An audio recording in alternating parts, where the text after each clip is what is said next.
जितना बड़ा सपना होगा उतनी बड़ी तकलीफें होंगी और जितनी बड़ी तकलीफें होंगी उतनी बड़ी कामयाबी भी मिलेगी।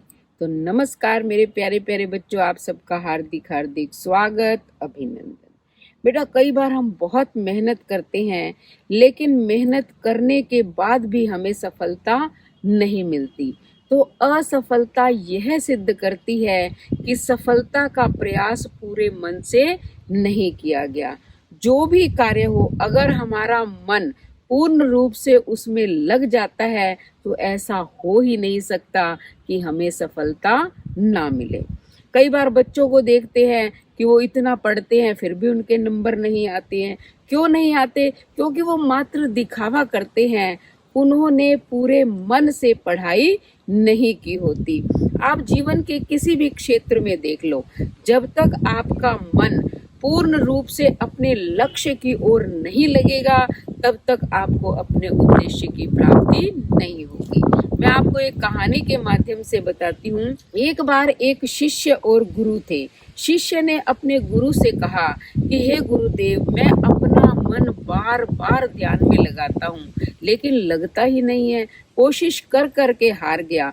अब मैं क्या करूं? आप ही कोई उपाय बताएं।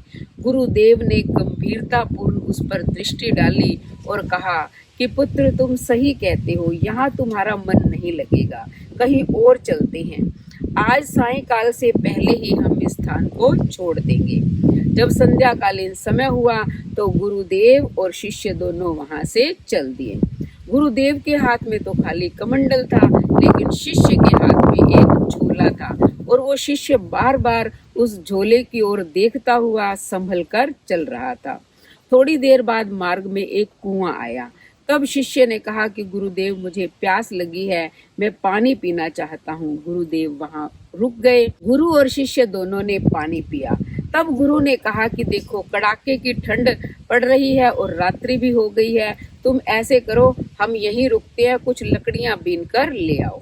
शिष्य जो है अपना जो झोला था गुरुदेव के पास रख कर और लकड़ियां बीनने चला गया।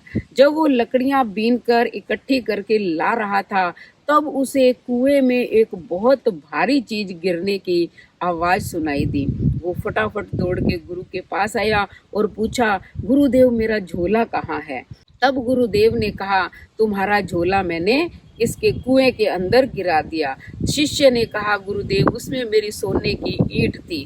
तब गुरुदेव ने कहा, अच्छा हुआ तुम्हारी सोने की ईंट उसमें चली गई, क्योंकि तुम्हारे मन के भटकाव की जो स्थिति थी वो उस ईंट के कारण थी। तुम्हारा मन उसमें आसक्त हो चुका था। अब तुम्हारा मन ध्यान में लगेगा। अब हम वहीं चलते हैं जहां से आए थे। वो वहीं पहुंच गए। अब शिष्य जो है ध्यान लगाने लग गया। धीरे धीरे उसका मन ध्यान में लगने लग गया और उसे परम आनंद की प्राप्ति हुई। एक दिन फिर जो है शिष्य गुरु के चरणों में आकर गिर गया। उनका आभार व्यक्त करता हुआ बोला कि गुरुदेव, आप ही की कृपा से मुझे परम आनंद और ज्ञान की प्राप्ति हुई है, जिसके आगे सोने का कोई महत्व ही नहीं है। तो बेटा, ये कहानी से हमें पता चलता है कि जब तक हमारा मन इन सांसारिक विषय विकारों में, भौतिक वस्तुओं में लीन रहेगा, तब तक हम किसी भी उद्देश्य की प्राप्ति नहीं कर सकते, ना ही परमात्मा की प्राप्ति कर सकते हैं। तो हमें अपने मन को एकाग्र करके जो भी मंजिल हम पाना चाहते हैं, चाहे हमारा कोई उद्देश्य हो या परमात्मा, हमें अपने मन से सभी चीजों को हटाकर एक ही वस्तु पर केंद्रित करना पड़ेगा। तो अगर कहानी पसंद आई तो चैनल को सब्सक्राइब करें, लाइक और शेयर करें, कमेंट करें और बेल आइकन के बटन को दबाएं ताकि अगली कहानी का नोटिफिकेशन सबसे पहले आपको मिले। धन्यवाद।